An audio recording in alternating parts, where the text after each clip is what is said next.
Bonjour et bienvenue dans Le Bruit des Pages, le podcast qui vous parle de lecture sans fioriture. Je suis ravie de vous retrouver pour ce nouvel épisode qui sera encore une belle occasion de vous parler de nos découvertes littéraires. Et salut Marine, comment ça va ? Salut Catherine, écoute, ça va très bien, merci. Moi aussi, je suis très contente d'être avec vous aujourd'hui et évidemment, j'ai beaucoup de lectures à partager.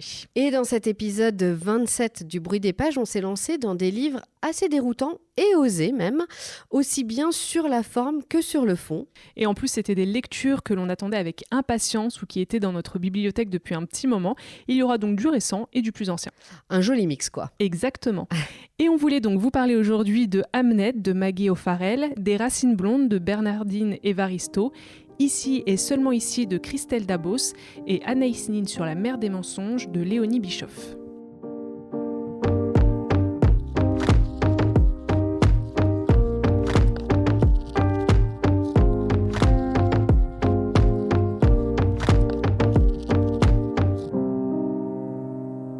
Hamnet de Maggie O'Farrell est le premier roman de notre sélection aujourd'hui. C'est un roman qui est sorti début 2021 en France et qui nous attendait donc sur la pile à lire depuis un moment, en VF pour toi Marine et en VO pour moi. C'était donc l'occasion rêvée pour se plonger dedans. Et si vous voulez vous aussi vous lancer, vous le retrouverez chez Tinder Press en anglais, chez Belfond en français et également en poche chez 10-18. Un jour d'été 1596, dans la campagne anglaise, une petite fille tombe gravement malade. Son frère jumeau, Hamnet, part chercher de l'aide car aucun de leurs parents n'est à la maison. Agnès, leur mère, n'est pourtant pas loin, en train de cueillir des herbes médicinales dans les champs alentours. Leur père est à Londres pour son travail, tous deux inconscients de cette maladie, de cette ombre qui plane sur leur famille et menace de tout engloutir. Entrons tout de suite dans le vif du sujet. Hamnet est un roman que j'ai bien aimé, mais j'ai trouvé que c'était une lecture assez difficile. D'autant plus que, donc, comme je vous le disais, je l'ai lu en anglais et je dois dire que l'écriture de Maggie O'Farrell est très belle, mais elle est loin d'être facile. On est vraiment dans du langage soutenu. Bref, si vous vous lancez dans cette lecture en VO, je vous préviens, il faut s'accrocher pour suivre et bien comprendre le roman. Pourtant, ça faisait un moment, moi, que j'avais envie de lire ce roman, qui est donc inspiré de la vie de Shakespeare, au cas où vous ne l'auriez pas deviné avec le titre. Les critiques étaient vraiment dithyrambiques et le résumé me donnait vraiment envie.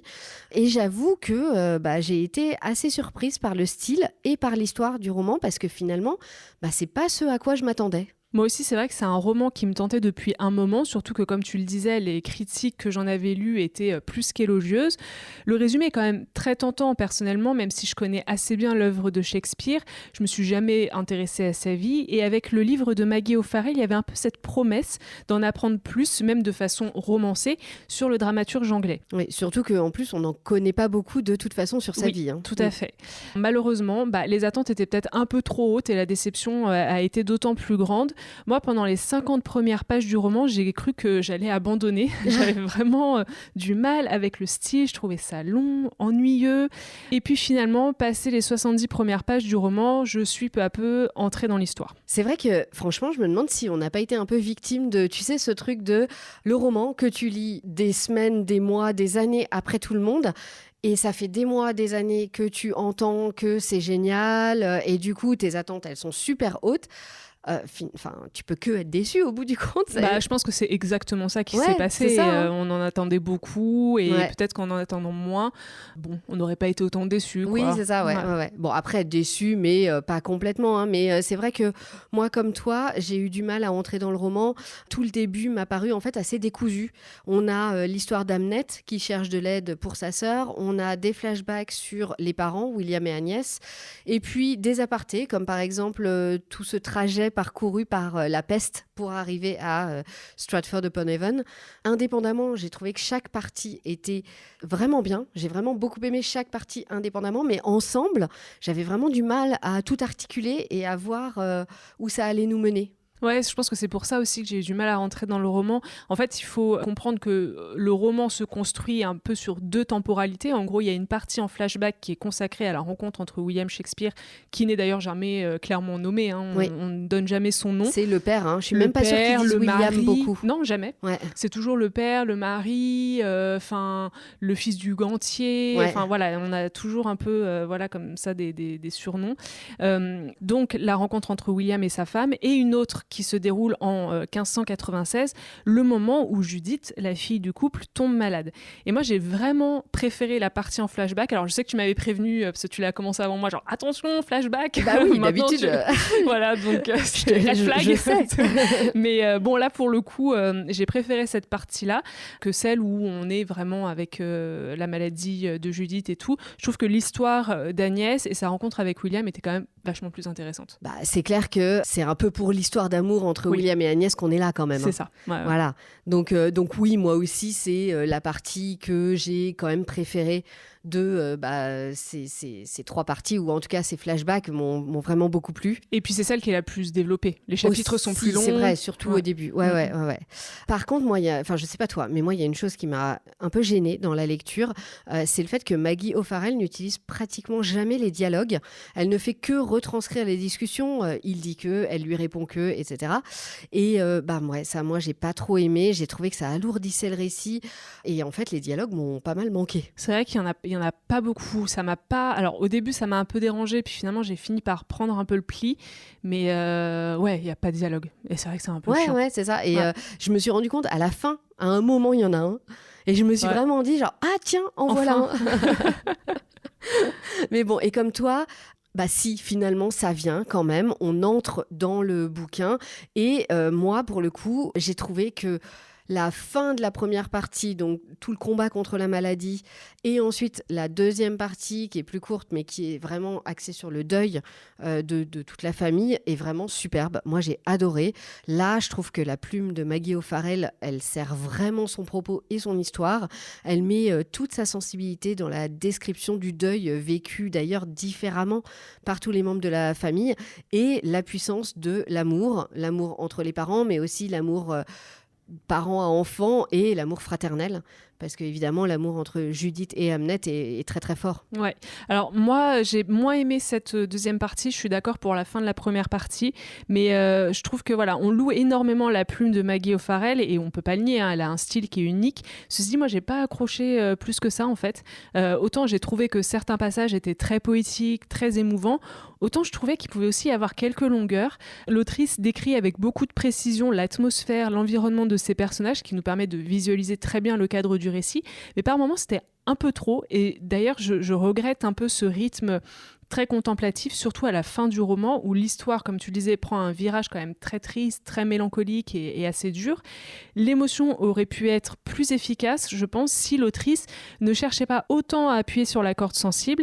Et pour moi, dans ces cas-là, tout est vraiment une question de dosage, et la dose était largement dépassée pour moi.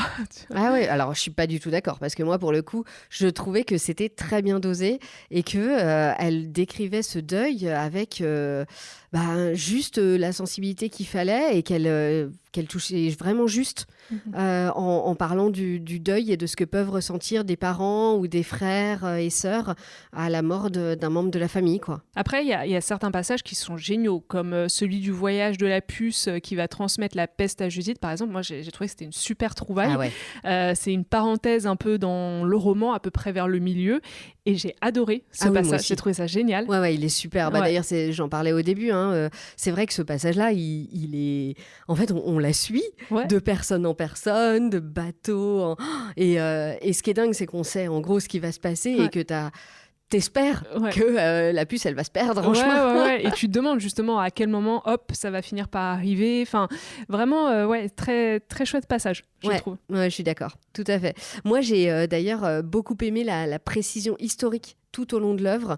Maggie O'Farrell a vraiment fait un travail documentaire important. Elle en parle d'ailleurs dans les notes à la fin du roman.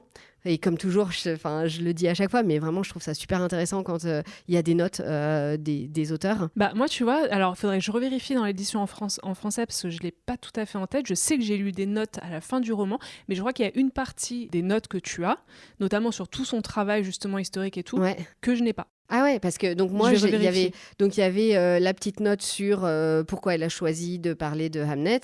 Et ça, puis, et puis il y en avait une sur tout le travail, enfin tout le processus d'écriture et elle raconte notamment que en fait elle a mis très longtemps à l'écrire, qu'elle avait l'idée depuis des années, qu'elle commençait à s'y mettre et puis elle s'arrêtait et elle faisait un autre bouquin, etc. Comme ça pendant longtemps, et qu'à un moment elle a eu l'idée de cette première scène d'un petit garçon qui court dans les escaliers et que là elle s'est dit ah ça y est, ça c'est mon début. Donc le garçon qui court dans les escaliers, il dévale les escaliers et il saute et là, c'est ce qu'elle raconte, oui mais qu'est-ce qu'il y a au sol? Et donc, elle était bloquée là, genre, sur quoi il tombe. Ouais. Et du coup, elle raconte qu'elle est allée à Stratford-upon-Avon, qu'elle a visité la maison de Shakespeare, et de là, elle a su ce qu'il y avait au sol, et elle a tout noté, elle a fait des croquis des maisons, etc. Et à partir de là, en gros, elle avait le début de son matériel et puis elle a continué à chercher. Enfin, elle raconte toutes ses recherches. C'est vraiment... c'est super intéressant. C'est super intéressant. Et ensuite, elle a une dernière note dans laquelle elle raconte plutôt ses recherches sur la peste et comment ça s'est passé à cette époque. Donc ouais, toutes ces notes à la fin du roman sont vraiment hyper intéressantes et on voit tout le travail qu'elle a fait. Et c'est vrai qu'elle a vraiment très bien su décrire l'époque élisabéthaine, les conditions de vie dans cette Angleterre rurale du XVIe siècle et aussi la vie de la famille Shakespeare, ou en tout cas ce qu'on en connaît, parce que comme on le disait, il y a peu d'infos. Il y a très peu d'informations sur cette famille Shakespeare et sur William Shakespeare lui-même. Après, le roman s'appelle Hamnet, du nom donc du fils de Shakespeare, mais moi j'ai trouvé que c'était bien plus l'histoire des parents, donc d'Agnès et de William, de leur histoire d'amour. Et même, même carrément plutôt l'histoire d'Agnès, qui est la mère et... Finalement, William, il est même juste le faire valoir un petit peu. Agnès, c'est un personnage fantôme, quoi. Voilà, c'est personnage secondaire, quoi. Et pour le coup, j'ai adoré le personnage d'Agnès. C'est un personnage magnifique, entre fille des forêts, un peu fée, guérisseuse, et surtout une femme sûre d'elle, forte et intuitive, et aussi une grande amoureuse. Ouais, c'est vrai que le titre, je suis entièrement d'accord, il est trompeur, parce qu'en fait, le personnage central de ce roman, c'est Agnès. Il n'y a aucun doute là-dessus. L'autrice nous la présente comme une femme très mystérieuse, si ce n'est sauvage, du moins marginale, avec une intuition hors du commun et un véritable don pour l'observation, le soin médical, etc. Et moi, j'ai trouvé que c'était un personnage qui était intriguant, qui était passionnant, et vraiment qui forçait l'admiration pour toutes les épreuves qu'elle traverse. Oui, c'est clair. Et moi, je l'ai adoré. Alors après, oui, vraiment, ne vous attendez pas à être centré sur William Shakespeare, parce que bien au contraire, c'est un personnage, comme on le disait, qui n'est pas là, qui n'est jamais nommé, qui brille par son absence. Ouais, disais personnage fantôme. Personnage fantôme, c'est exactement ça. Alors moi, personnellement, ça m'a pas dérangé parce que j'ouvrais pas ce roman en me disant je vais lire une biographie de William Shakespeare, mais peut-être que certains peuvent être étonnés et déçus aussi à cause de ça. Oui, donc soyez prévenus. En tout cas, moi, j'ai quand même refermé le livre en me disant qu'il fallait que je lise Hamlet. J'avais lu Roméo et Juliette dans ma jeunesse, quand Leonardo DiCaprio incarnait Roméo. Enfin, voilà. Donc évidemment, je l'avais lu et relu à l'époque, mais jamais Hamlet. Donc voilà, c'est pas que ça, mais ce roman m'a au moins donné envie de lire Hamlet. Et puis, je me souviens d'avoir été à Stratford-upon-Avon quand j'étais petite, avec ma mère prof d'anglais et sa classe. On avait à l'époque visité la maison de Shakespeare, mais malheureusement, j'étais vraiment jeune et j'en ai très peu de souvenirs. Et je me suis dit, tiens, ce serait une chouette visite à refaire. Et d'ailleurs, j'ai regardé sur Internet, il y a aussi alors je sais pas si non ça doit être une autre, mais il y a le cottage de Agnès. Oui, je me suis posé la question. En vrai, et il est magnifique. Il est trop beau. Il est trop beau. J'ai vu des photos, c'est vraiment c'est le petit truc anglais parfait comme tu l'imagines dans les films, quoi. Et je me suis demandé si c'était du coup la deuxième maison. Je pense que c'est ça. Parle dans oui, je pense que c'est ça. Ouais. Parce que celle que tu as visitée, toi, c'est la maison d'enfance. C'est la première, la maison de Shakespeare. Ouais. Et le cottage est magnifique. J'aimerais bien le voir aussi. Et puis, il y a un autre endroit aussi, en fait, c'est relié à plein de lieux, tout ça, parce qu'il y a le Globe Theatre aussi qu'on a à Londres, où Shakespeare jouait ses pièces, etc. Et moi, je ne l'ai jamais visité. À chaque fois, je passe devant quand je vais à Londres, parce que passage obligé. Mais j'ai jamais assisté à une pièce dedans. Et j'aimerais trop le faire. En fait, c'est que l'été, si je ne me trompe pas. Oui, parce que c'est extérieur. Parce que c'est ouvert. Ouais.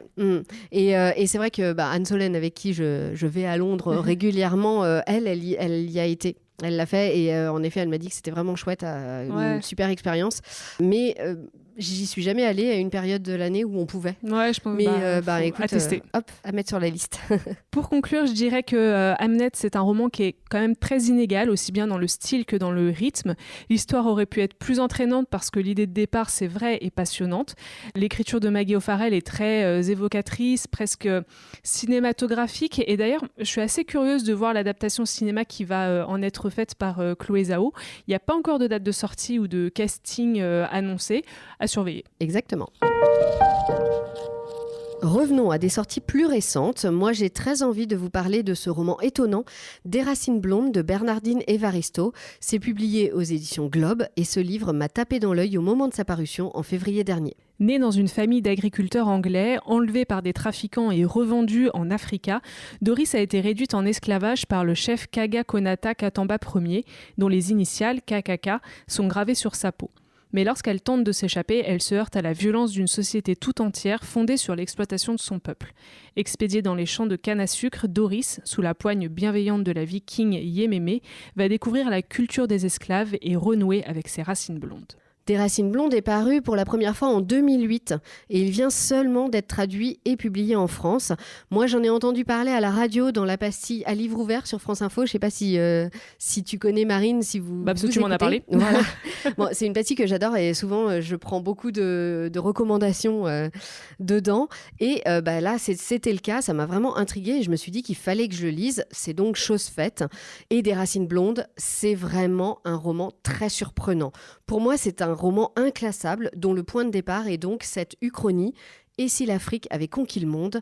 Et si les Blancs avaient été réduits en esclavage? C'est vrai que c'est une idée assez originale et intrigante, mais moi j'ai une question quand même.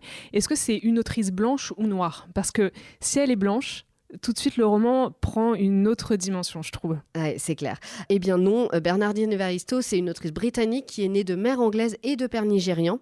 Elle a écrit de nombreux romans. C'est une autrice qui est une activiste, qui est féministe et très engagée et qui a beaucoup écrit sur le racisme et sur la vie des Noirs au Royaume-Uni. Elle a notamment écrit un roman qui s'appelle Femmes, filles, autres, pour lequel elle a reçu le Booker Prize, qui est en gros l'équivalent du Goncourt en Angleterre. Donc oui, c'est des thèmes qu'elle suit beaucoup et ça explique un peu le thème du roman. Et donc, on pourrait se dire que c'est bizarre, mais du coup, je trouve que venant de cette autrice et vu toute son œuvre, c'est pas très étonnant. Non, clairement.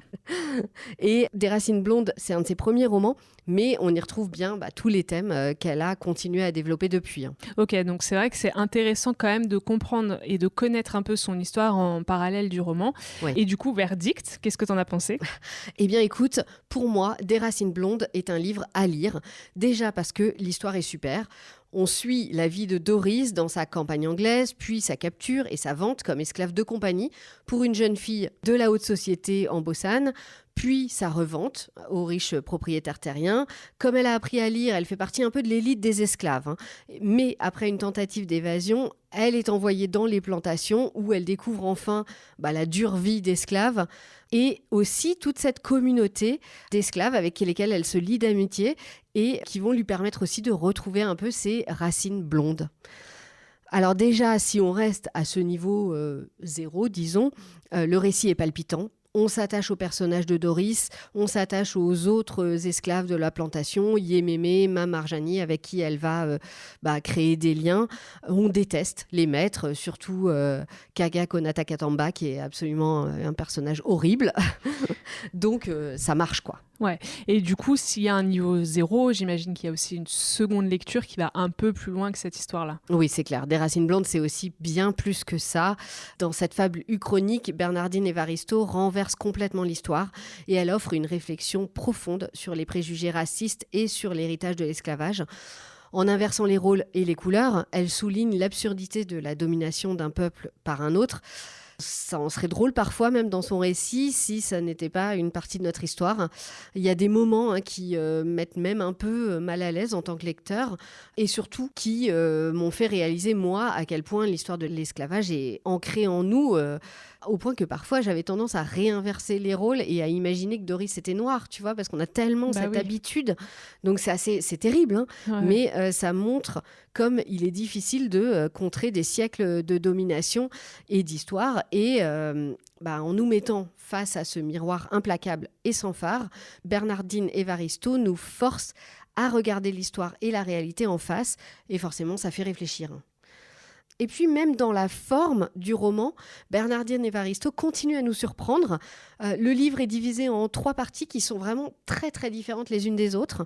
Et ça aussi c'est assez déroutant parce qu'on n'a pas l'habitude. Enfin, on en lit un tiers et puis on se dit ok, on passe à la suite. Mais en fait, c'est pas la suite. Et puis le troisième tiers, c'est vraiment... Alors, c'est 3 parties différentes et même écrites un peu de façon différente. Donc, c'est assez bizarre, mais ça marche. Pareil, ça marche toujours.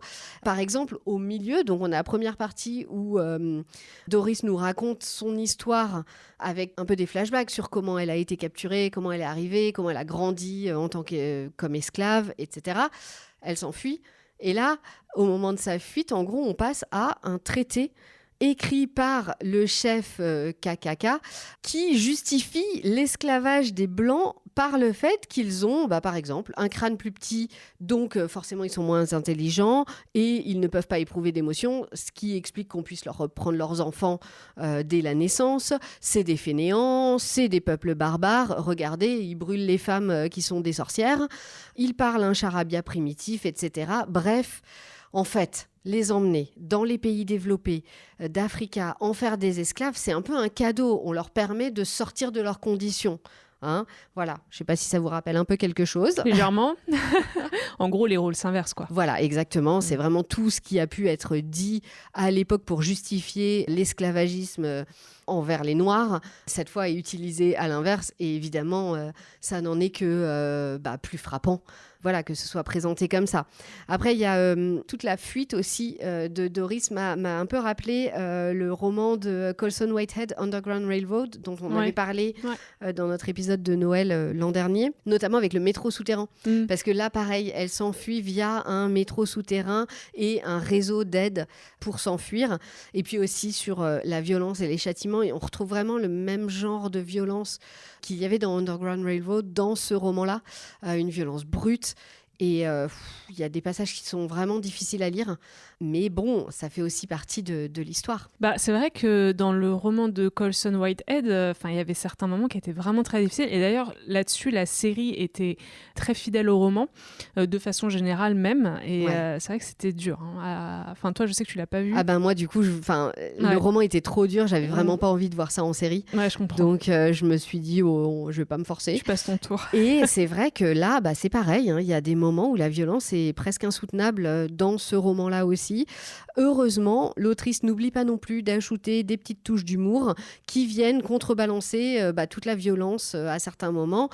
Certaines réflexions semblent tellement caricaturales qu'on ne peut que sourire. Et pourtant, c'est bien des choses qui ont pu être dites à l'époque et pas dans un livre, mais dans la réalité.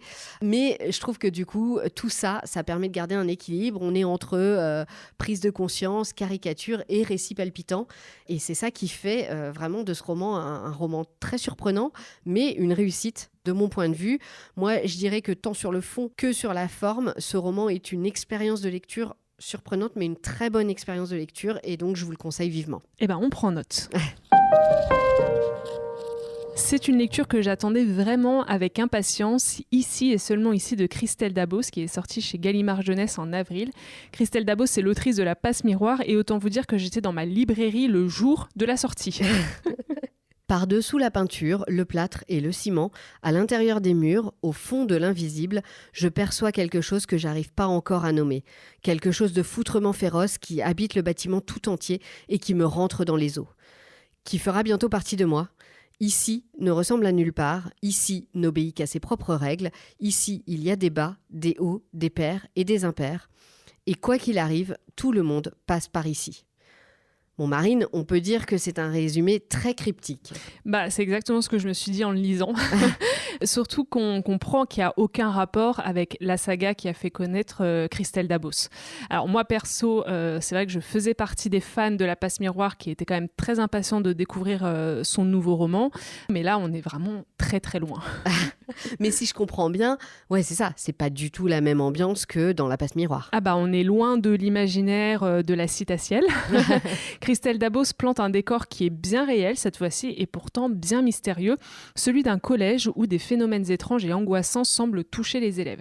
Alors vraiment, je suis désolée, mais je pourrais pas mieux résumer ce roman. Je vous laisse avec ça, parce que c'est un ovni littéraire. C'est impossible à raconter, voire même à analyser. Au moment d'écrire ma chronique et de préparer le conduc, moi j'ai un peu eu le syndrome de la page blanche, genre qu'est-ce que je dis? Bon bah du coup on s'arrête là. Non, sans rire, est-ce que tu peux quand même nous en dire un petit peu plus? Oui, non mais je vais essayer.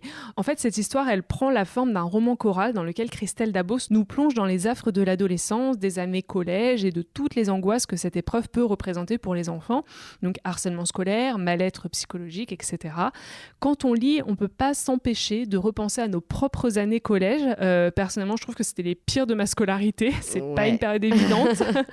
On retrouve un peu les histoires d'adolescents typiques, toute cette hiérarchie qui régit les cours de récré. T'as les chefs de groupe, t'as les stars de la classe, les laissés pour compte.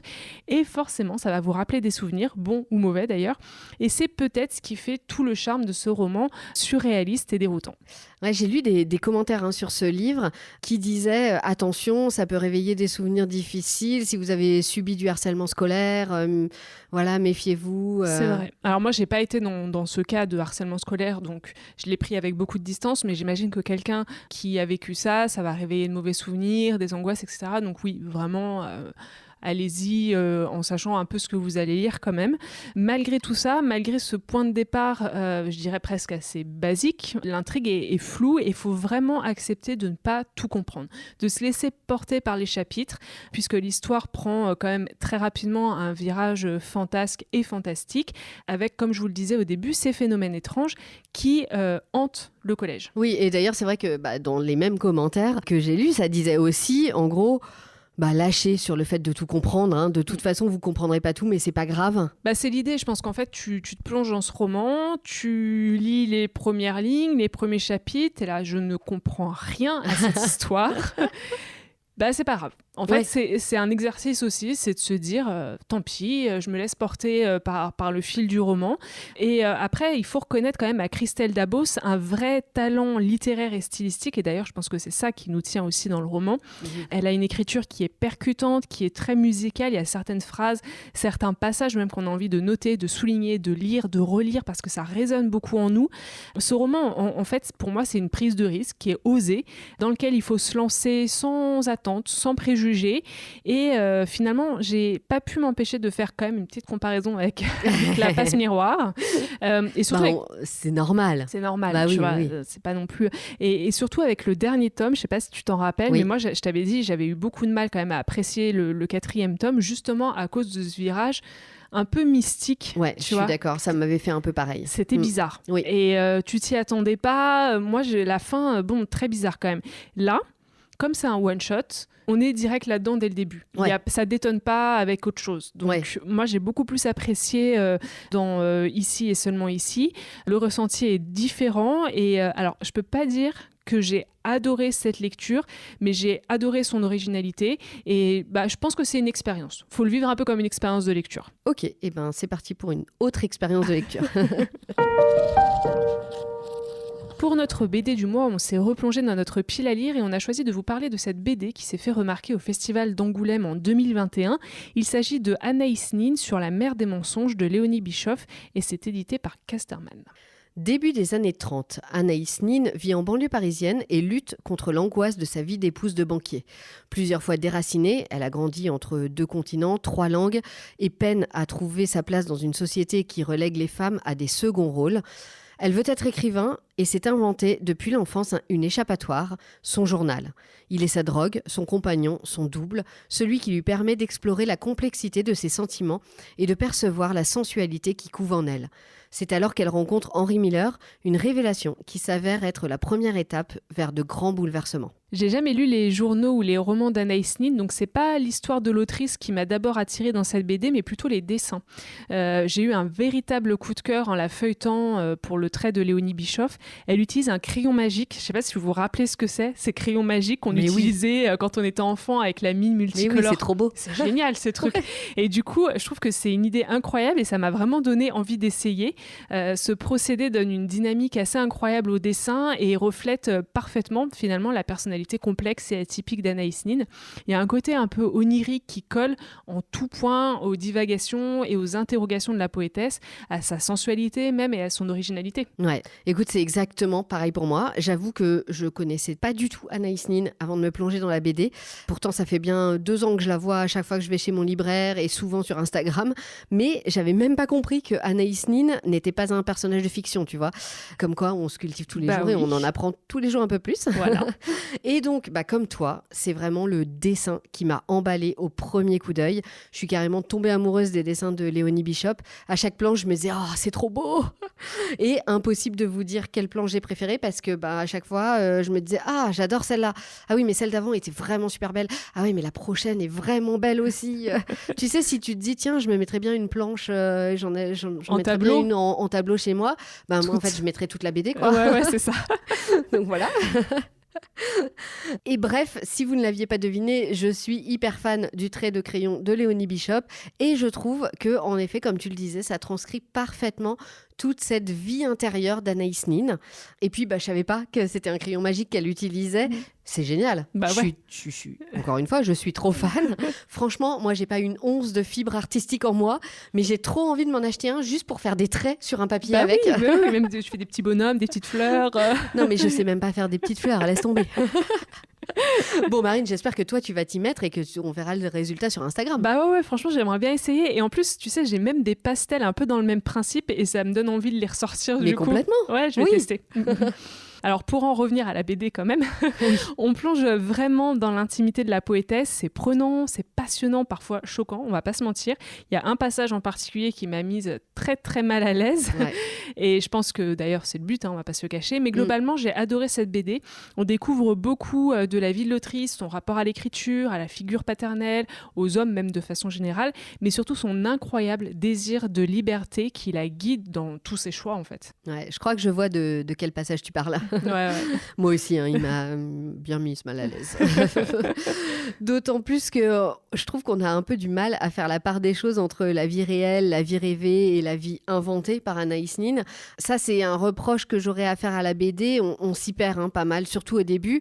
Et en même temps, je pense que c'est aussi le but, parce que c'est ça. Elle écrit un journal intime, puis un faux journal, puis un journal inventé. Enfin bon, bref, c'est normal qu'on s'y perde. En fait, c'est fait pour. C'est présenté comme une biographie, mais dès le début, on comprend que le mensonge est vraiment au cœur de ce récit. Et d'ailleurs, c'est dans le titre. Et du coup, il est difficile de savoir ce qui est vrai et ce qui ne l'est pas. En tout cas, une chose est sûre, en lisant la BD, on se dit que Anaïs Nin avait clairement besoin de voir un psy. Elle est quand même très torturée. Légèrement. Plusieurs séances ont dû être nécessaires. Oui. D'ailleurs, c'est un des... la psychanalyse, c'était un des trucs qui l'a beaucoup intéressée, d'après ce qu'on comprend. Elle a vraiment analysé sa psychanalyse. C'est très freudien, même dans le texte et tout. Enfin bon, c'est... Voilà, pour ça, c'est un peu particulier. Après, c'est vrai que l'histoire, justement, s'inspire des journaux intimes d'Anaïs Nin. On est beaucoup dans l'introspection, l'analyse psychologique, et la frontière entre fantasme et réalité est toujours très mince, finalement. Ouais. Moi, j'ai lu dans une interview que Léonie Bischoff avait mis 8 ans à mûrir son projet, et je pense que ce temps lui a vraiment permis de lier une véritable intimité avec son personnage, une intimité et une admiration que l'on ressent fortement à travers les pages de la BD. Oui, c'est clair qu'on sent un lien très fort entre Léonie Bischoff et Anaïs Nin. Elle admire Anaïs Nin et est clairement en empathie avec son personnage. Et en même temps, elle n'est pas non plus aveuglée par ce personnage qui est pourtant si envoûtant. D'ailleurs, il y a quand même beaucoup d'hommes qui ont été envoûtés, et même quelques femmes qui ont croisé le chemin d'Anaïs Nin et qui ont été complètement envoûtées par cette femme. Oui, c'était un peu son pouvoir magique presque. Oui, c'est clair. clair. Après, ce que j'ai beaucoup aimé aussi, c'est qu'il n'y a aucune vulgarité. Dans le dessin comme dans le texte, au contraire, je dirais même qu'il y a beaucoup de délicatesse, puisque l'autrice choisit de nombreuses métaphores florales ou aquatiques pour évoquer le désir, la jouissance, etc. Alors, même s'il y a certaines planches qui sont quand même très explicites, on ne va pas se mentir, attention à qui vous allez choisir d'offrir cette BD, si c'est un cadeau pour quelqu'un de votre entourage, vaut mieux être prévenu quand même. Oui, ne vous laissez pas berner par les jolis dessins colorés et doux. Ouais. Cette BD s'adresse clairement aux adultes. Mais c'est vrai, je suis d'accord, même s'il y a pas mal de scènes de sexe très explicites, c'est jamais vulgaire. Je dirais que c'est beaucoup plus sensuel et voluptueux que érotique. Ouais. Et finalement, cette BD, elle est avant tout le magnifique portrait d'une femme libérée et d'une écrivaine sulfureuse et très en avance sur son temps. Pour info, ces journaux intimes qui avaient donc fait scandale lors de leur publication, et c'était que des versions expurgées, eh ben, les versions non censurées n'ont été publiées qu'après sa mort à elle et celle de son mari. Ouais. Donc, c'est dire. Ouais, complètement. Finalement, cet ouvrage, c'est une magnifique façon de découvrir la vie d'Anaïs Nin avant ou après avoir lu ses textes même. Oui. Et moi, j'ai aussi très envie de lire d'autres BD de Léonie Bischoff. Aussi, c'est vrai. Dans cet épisode, on a donc voulu vous proposer du neuf et du moins récent. On espère que cette sélection de lecture vous a plu. Et vous, quelles sont les sorties récentes qui vous donnent très envie ? Et qu'est-ce qui vous fait de l'œil dans votre pile à lire en ce moment ? N'hésitez pas à venir nous en parler sur Instagram, sur lebruitdespages.podcast. C'est là que vous retrouverez toutes les références de livres dont on vous a parlé aujourd'hui. Vous pouvez aussi les retrouver sur notre blog. Ou sur l'Instagram de Marine, au fil des pages. Et en parlant de pile à lire, Catherine, qu'est-ce que tu lis en ce moment ? Écoute, je suis un peu entre deux livres en ce moment. J'ai pas encore vraiment réussi à décider dans quel nouveau roman j'allais me plonger. Du coup, en attendant, je feuillette ce recueil que vous avez sûrement aperçu à la caisse de votre librairie, les petits folios à 2 € sur les sorcières dans la littérature. C'est plein de petits extraits d'écrits de Baudelaire, George Sand, Victor Hugo, Shakespeare et bien d'autres qui donc évoque les sorcières. Tu l'avais acheté, je crois, au moment où on avait fait l'épisode Ça fait un moment que je l'ai. Sur les sorcières. Tout à fait. Enfin, Ouais. c'était un peu après. Ouais. Mais oui, un rappelle. jour où j'étais à la librairie, je l'ai vu à la caisse et je me suis dit, oh, trop bien, je le prends. Et, Allez, tout. hop. Et en fait, j'en avais lu un petit extrait, mais c'est quelques pages à chaque fois Ouais. d'extrait. Et donc, ça se lit un peu dans le désordre si on veut, etc. Et là, j'en lis quelques-uns en attendant de décider. Sympa. Et toi alors, Marine ? Alors, moi, je viens de terminer Reste d'Adeline Dieudonné et je change complètement de style en commençant le livre de Tom Felton. Alors, je suis pas très autobiographie en temps normal, mais vous me connaissez, en tant que fan d'Harry Potter, impossible de passer à côté de celle-là. Donc, je la commence tout juste, mais voilà, j'avais très très envie de la lire. Bon, tu nous raconteras. Oui. Comme toujours, on vous quitte en vous laissant un peu de travail. À vous de liker le podcast sur les plateformes d'écoute, de nous mettre plein d'étoiles et de commentaires et de partager le podcast avec le plus de monde possible. Cet épisode touche à sa fin. Merci beaucoup d'avoir suivi Le Bruit des Pages. On se retrouve dans un mois pour un nouvel épisode, mais restez à l'écoute. Qui sait, une petite surprise pourrait arriver bientôt. D'ici là, on vous souhaite de très belles lectures et rendez-vous à la prochaine page.